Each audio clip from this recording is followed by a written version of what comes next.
And I want to introduce Jill Escher, who came all the way from San Jose area to be with us today. I sent out a little bio on her. She's the president of the Autism Society Bay Area chapter, and she'll tell about herself and her experiences. But just since I've entered the world and tried to learn about the field of autism over the last 10 years, everybody's like, you need to talk to Jill Escher. You need to talk to Jill Escher. So we're really lucky to have her. I attended a conference that her organization sponsors every year, and they always have the top-notch speakers. And so I'm just really so grateful for you being here. So.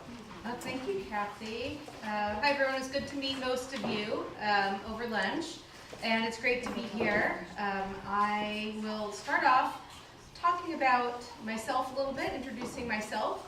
Then we will move into a pretty lengthy, until kind of your eyes glaze over, discussion about autism data, because one thing Kathy and I have talked about in the past is this incredible surge of autism into the young adult DD population and how that's really changing the profile of what had been the population that the programs have been serving.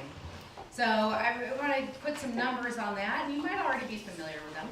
After you've fallen asleep from all the data, we'll go just very briefly into a little bit of research and science-related questions, just a few. Then finally, the last part of the presentation hopefully will be more interactive and more about, well, what does this all mean if we have all this autism now? In our adult day programming, in our adult residential programs, what does it mean for us? What can we do differently to accommodate this influx? And then my very last slide, I'm going to introduce a new policy idea. All of that in an hour, somehow. You can do it. Okay, so about myself, I wear a lot of different hats in the autism world. 5 hats in particular. Here are 4 of them. I'm president of a new nonprofit called the National Council on Severe Autism. It's a national advocacy organization that's devoted not to really everybody who might have autism, but to those people who really need lifelong, round-the-clock supports. As Kathy mentioned, I'm president of Autism Society San Francisco Bay Area, and I've been doing that for about 6 years. This will be my last year in that role, but one can only volunteer so long before it's time to move on, but I'll stay involved, of course. I'm also a housing provider to adults with autism and other developmental disabilities. Actually, just you go up Highway 1 to Santa Cruz, you will hit some of my properties. I currently have 10 tenants who have developmental disabilities. Half of them are in SLS, the other half are in ILS. And then my other role is as a philanthropist in science. So I fund kind of cutting edge research looking at novel questions about causation of autism, ADHD, and other neurodevelopmental conditions. But the 5th hat that I wear is the most important, and I'm mother to 2 beautiful people with nonverbal forms of autism. We were in Hawaii just a week and a half ago, sorry to say. And this is my daughter Sophie, who's almost 13, on Waikiki. And this is Johnny, who recently turned 20, and that was on Kailua Beach, if you guys know Hawaii. And yeah, they did great. They did great. Johnny is 20, and as you know, when you have a developmentally disabled young adult at 20, what do the parents do? Panic! So this is the face of a panicking mom, because he's going to age out of Morgan Center, where he currently goes to school. I'm sure most of you guys know Morgan Center. And he has to find an adult day program to serve his needs. Well, guess what, people? Not a lot out there for somebody like him who needs one-on-one, right? So I'm in that space where it's like I'm kind of praying. All right, so let's go into our next stage here, which is a dizzying amount of data. And please chime in. I think that you guys are probably more familiar than I am sometimes with some of the questions and details that this data brings up. Well, as you may have heard, there's been a little increase in autism in California. How many people are aware of that? How many people here think that this increase is because of better diagnostics and better awareness? Raise your hand. It's okay, I won't judge you. How many of you think that it's because of immigration into the state? No hands. How many of you think that it's just parents seeking services? No, every head is shaking now. How many of you think there's probably been a real increase in this neurodevelopmental pathology over time? Raise your hands. Yeah. Okay, everybody. Yes, emphatically yes. There is this incredibly pervasive myth that what we're seeing in these numbers is just an artifact of basically mass delusion. That we are just taking people who used to be diagnosed with childhood schizophrenia or who used to be diagnosed with a mental retardation, today called intellectual disability, and now we call it autism, and that accounts for all or the bulk of the surge. Absolutely, that's absolutely impossible. And you guys know that. You're in the trenches, you're on the ground, you're working with this population. Some of you, I won't mention any names, have been working with this population more than 40 years. 40 years ago, you didn't see this population. 35 years ago, you didn't see this population. 30 years ago, you didn't see it. 25 years ago, you didn't see it. 20 years ago, you didn't see it. You started seeing these young adults come on the scene only within the last 10 years. And here's the DDS raw data that shows kind of what happened. This is by birth year. So what you can see is in the early 1980s, there's sort of this inflection point where you went from what was about 200 births per year of DDS eligible autism. You hit this inflection point kind of on this exponential ride upwards to now we're at the point where we've actually exceeded 5,000 births per year. 200 births per year to 5,000 births per year. Some people say, population has increased. No, California population hasn't even doubled in that time, right? And you can't explain an increase like that by population. Well, it's because we have a broader diagnostic category for autism. Well, I think there is some truth to that in some cohorts, but this is DDS. This, you have to qualify as a developmental disability type of autism. This is not your little professor autism. There are a whole bunch of people with autism. We estimate it to be at least 40% of the autism population in California that are not included in these numbers. 40%, did you say? 40? Probably about 40% oh, my heavens. are not people with autism. Clinically accepted autism are not DDS figured, right?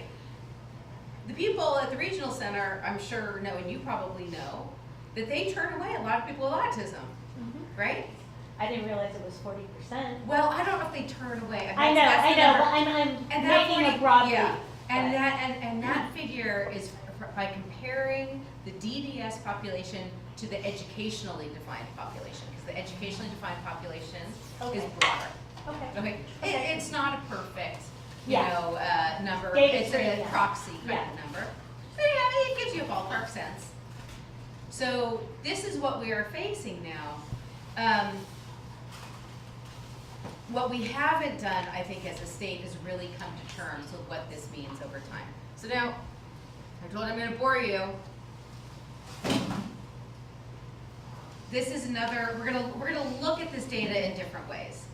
So, what is the percent of increase? Well, we see there's a 27-fold increase since 1987, when the population, the DDS autism population, was less than 4,000. Today, it's higher than 108,000. I want you to remember, some of you were involved in the system at the time, in the mid-1990s, DDS started panicking about this increase in DDS autism. Because they had never seen anything like it, right? They saw it, they noticed it in the 80s, and they thought, well, maybe it's a fluke. And they're like, oh my God, we have 16,000 cases? We have 16,000 cases of autism in our system? We used to have 3,000? What happened? Okay, they were panicking when there were 16,000 cases. We have now exceeded 108,000 cases, and for some reason, we're no longer panicking.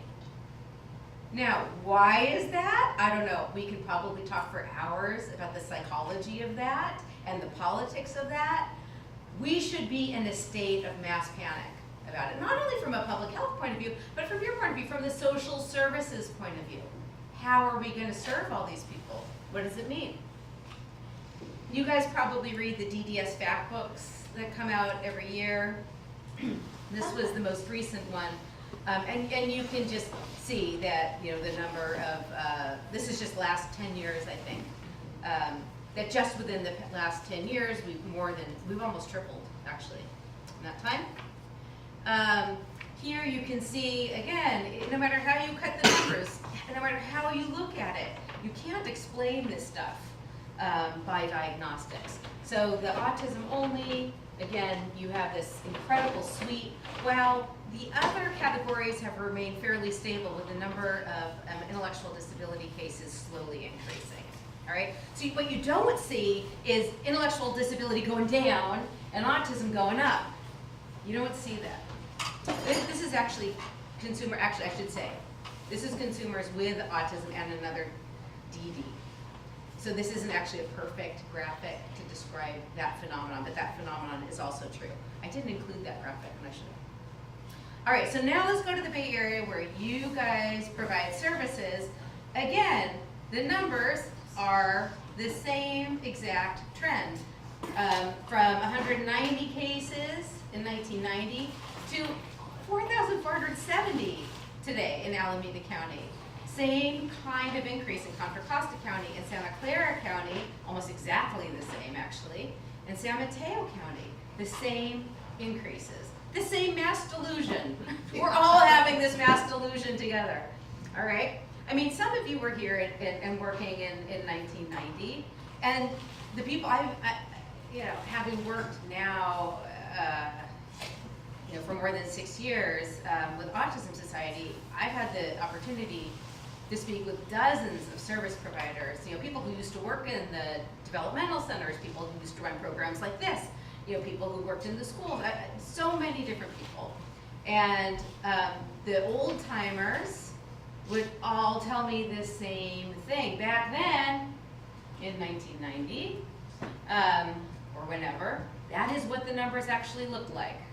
We did not see people with these kinds of characteristics coming into our programs.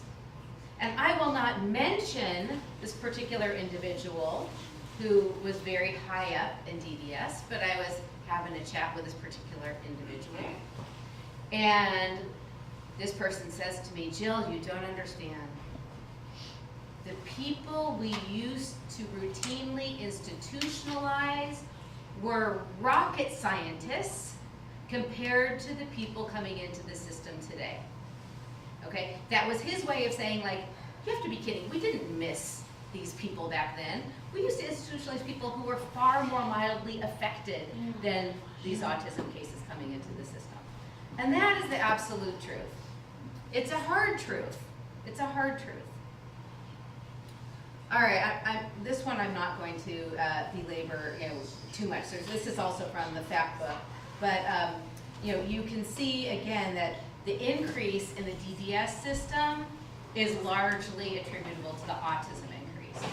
These other categories kind of stay sort of stable-ish, but you know, autism is increasing not only on an absolute measure, but you also know it's increasing as a percentage of the caseload, right? So it used to be, I looked at some of the old data, I don't know, I was doing a presentation last year. you know, and autism was like barely a blip, right, registering on the overall kind of case profile.